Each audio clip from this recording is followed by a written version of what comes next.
Ladies and gentlemen, welcome to Legion Talk, episode number 106. Now, what we're going to be taking a look at is Ghostbusters Afterlife. The media does reviews, and quite frankly, their hand of cards could not be more noticeable. Before we get into that, please click the like button down below, subscribe to the channel, Legion Talk, go over to my main channel and click the subscribe button there, Legion Games 2076, and if you feel the need to support me more personally, you can find my Patreon and subscribe star in the description down below. Now, let's get into the story here from The Guardian. Yes, and we have two articles. First look review, Ghostbusters Afterlife review, a slimy, stinking corpse of a sequel. 1 star. Okay. Okay. Jason Reitman, the son of Ivan Reitman, who made the first 2 original movies, takes over his father's franchise and immediately tanks it with a tonally misjudged blend of pandering fan service. What?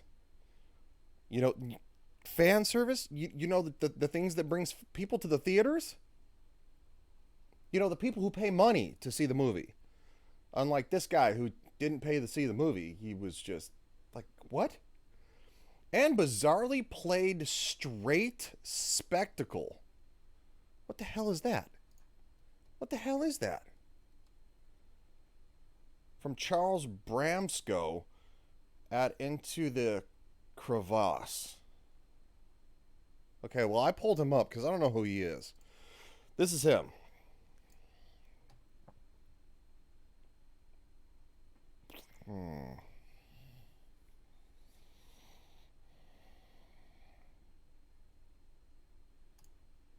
Okay. Freelance film and TV critic, often at The Guardian, Vulture, LY, I don't know, the vampire movies book out now. A talentless, odious piece of schnot from Roger Stone. He's from New York, so he's...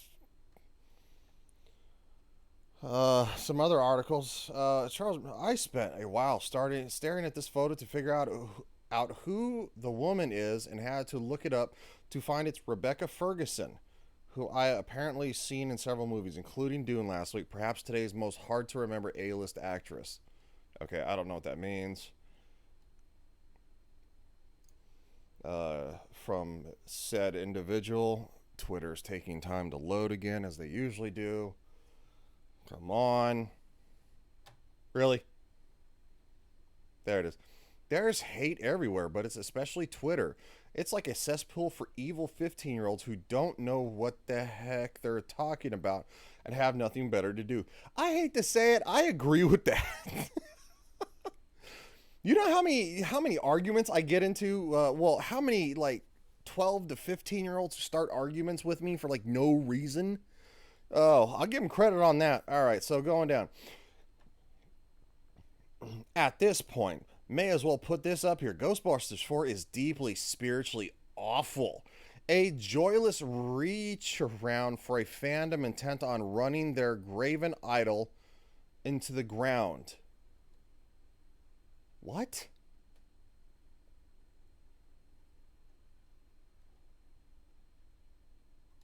What? Where are the rest of the tweets?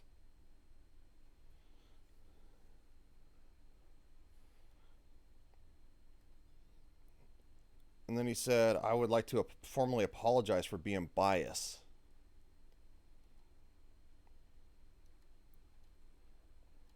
Did he lock this down? Whatever.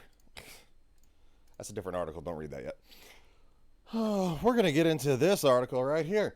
There's certain advantage to seeing film like Ghostbusters Afterlife among the cosplaying faithful in its New York Comic-Con premiere.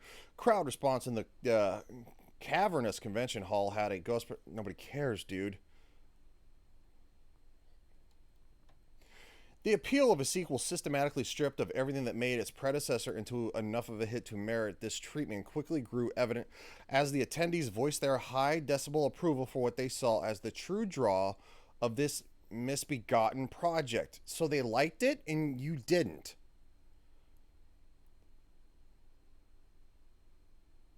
Evident as the attendees voiced their high decibel approval, so cheers, true of this misbegotten project. An attendee couldn't help but hear the instantaneous focusing group. Every time an anti-spectral doohickey first appeared on screen, it was met with orgasmic roars of excitement from the audience.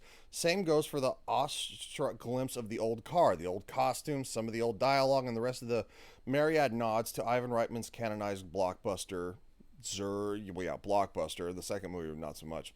His son Jason, the director, who announced the desire to see his installment launch a whole universe of Ghostbusters content during his pre-screening panel. Well, he also colluded with Dan Aykroyd, who intended Ghostbusters 3 to be a passing of the torch to like their kids and to carry it on, because he knew it couldn't go on forever. Aspires to little more than this deadened rap pulls lever pleasure of recognition. Dude, do you have any joy in life? I mean, I saw your picture. I doubt it. His approach banks on sycophancy, proved reliable in real time at the Javits Center. The autonomic delight. How many like large words are you going to put in this to try to sound smart? You are putting a large amount of like, I'm really smart words in this, and you're basically just like bashing on it. Knowing what things will supersede the need for the humor or smart-ass charm that initially made Ghostbusters worth watching. I don't think you probably understand the original movie because, yeah. At the box office, this underhanded tack may very well pay dividends. So it's going to make money, and you're pissed. This is for the fans, after all. Should have been, because we're the ones who pay money. But a spectacular breed of fan more interested in identifying objects than what it's done with them. I don't know what this means. What am I getting?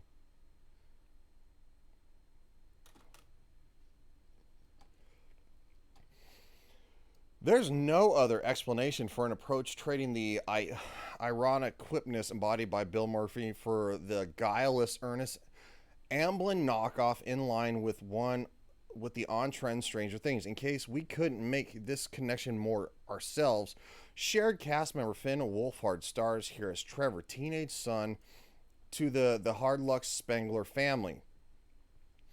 He beleaguered mom Callie. Dude, we all know this. We all know this.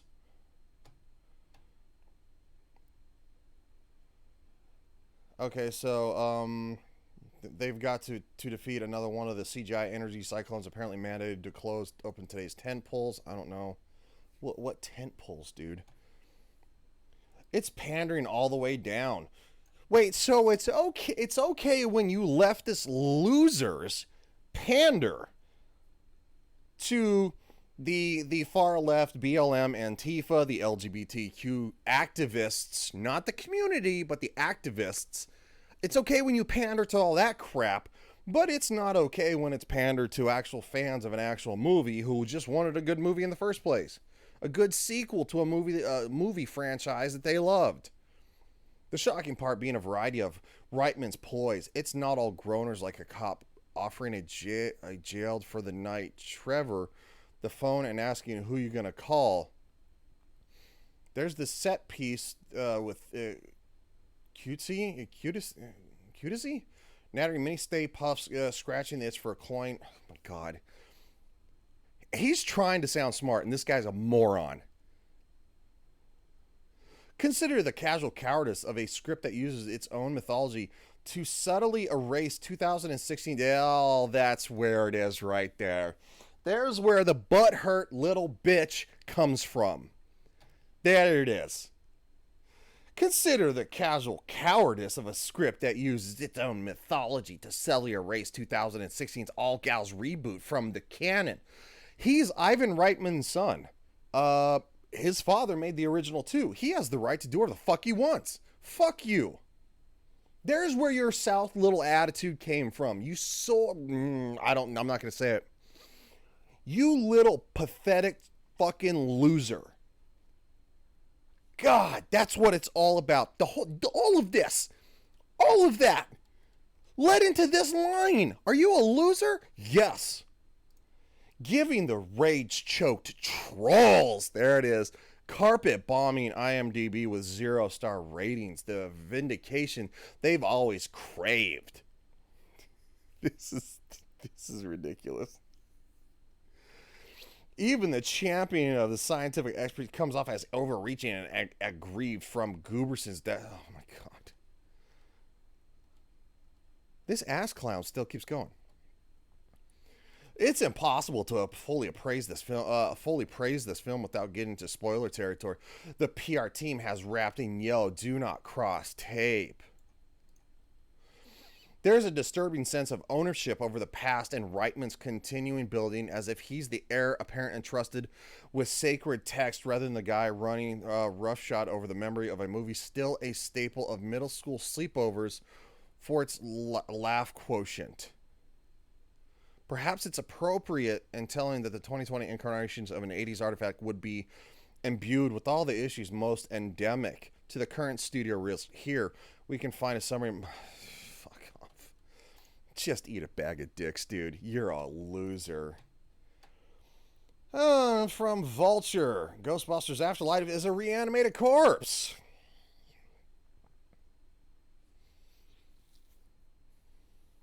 So I'm going to pan through this crap because I have a feeling they're going to do the same thing. Blah, blah, blah, blah. Blah, blah, blah, blah, blah, blah. Yeah, we know the mom.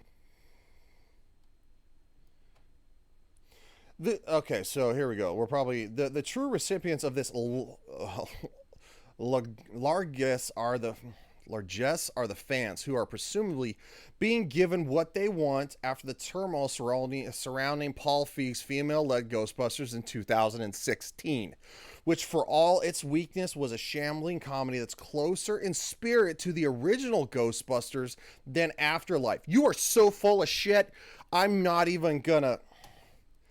Well, Afterlife is technically female-led too. It seems unlikely to stir up the same kind of misogynistic wrath, in part because it's less intent on branding itself this way, and in part because it's so outrageously differential to what it is believed they want. It might be right. At a surprise screening at the film, crowd cheered. Regularly, every bit of fan service, from the crunch bar rapper in an old uniform to the way the sheriff, upon being asked by a character who's been thrown behind bars about using "who you gonna call," in the name of fan service, Afterlife revisits old villains, tries to build lore out of gleeful nonsense, and goes with reckless abandon beyond all bounds of good taste, as if to prove there's nothing it won't do to achieve a sense of maudlin coziness. God, these idiots using these large words to try to sound smart. I hope it makes $1 billion, because if you're going to sell your soul, you might as well get something in return. Eat a fucking dick. Who wrote this? By Allison Wilmore. Oh no, Allison Wilmore. Let's go find out what that skank looks like. Yeah, I said skank. You're literally trudging a giant fan base through the mud because you're pissed that the 2016 piece of shit was taken down. Are you serious? God damn. These people are miserable motherfuckers. Oh, look. Yeah, look. There you go. Film critic at Vulture, New York Map, formerly BuzzFeed News. Okay, so you suck. All I do is eat, sleep, and sing, wishing every show was the last show. I don't know what that means. I don't know. On Ghostbusters, which both upset and impressed me. Yeah, really?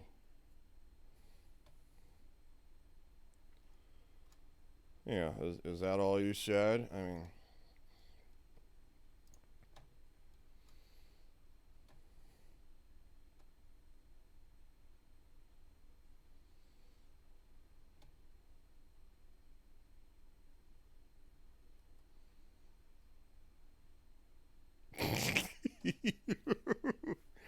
Oh, after reading this, I was 100% sure you had a positive review about Ghostbusters You had a positive review about Ghostbusters 2016. Google's. Laugh out loud. I hate to be right sometimes. Yeah, I'm gonna like that. Jesus, imagine calling 2016 closer in spirit than Afterlife. Did Afterlife not have enough queef jokes? That's right, they had the queef jokes. God, you people are losers. You're losers. Did you see the original in theater? Just wondering. No. These people don't watch good movies. They're ass clowns. That's what they are. They're self-entitled, miserable pieces of shit. And I'm tired of this crap. Ghostbusters 2016 was hot ass. Hot garbage ass. The only reason I own it on Blu-ray is because it came with the 35th anniversary of Ghostbusters with 1, 2, and 2016 regionless on Blu-ray in a complete 3 film form coming from the UK. That's right, I got that. It's regionless, so I was like, sign me up. It's got the original too. Ghostbusters 2016. I can watch when I'm feeling down about myself, and I want to watch something to make me realize that life's not that bad. The only thing good about that movie, in my opinion, first off, they tried to make it a prequel to what was the original, and then they wanted like the second movie to kind of be the to be where the main movie took it. So they tried something different. I'll give them credit for that. But it was hot garbage. At the end when they said, who's Zool? That kind of intrigued me too. Yes, you had a lot of the original cast members in it, which was cool also. But at the same time, it was hot garbage. It was hot garbage. It had some decent moments, but a lot of it was just like, what? I can't remember her name. The blonde girl with glasses. She played like the Egon kind of character. She was probably the best part of it. I'd get rid of the rest of them. I don't know. It'd be kind of cool if she had out of all 4 of them, if she made an appearance in the new one and she played a different role, because it's like, hey, you were one of the only things good to come out of that. Oh, and 2, the what is it? Walk the Moon or something like that. They made a Ghostbusters remake song off of Ray Park Jr.'s, and they did an updated modern version of the legitimate Ghostbusters, but they weren't big enough names. So the stupid version that they went with in the movies, like the hip hop version that was crap. Yeah, you got the Walk the Moon version that was in the credits after, and it was just like, Walk the Moon did a great job. I actually have it on my phone because it was that good. It was that good of a theme. That's one of the only things good about the movie.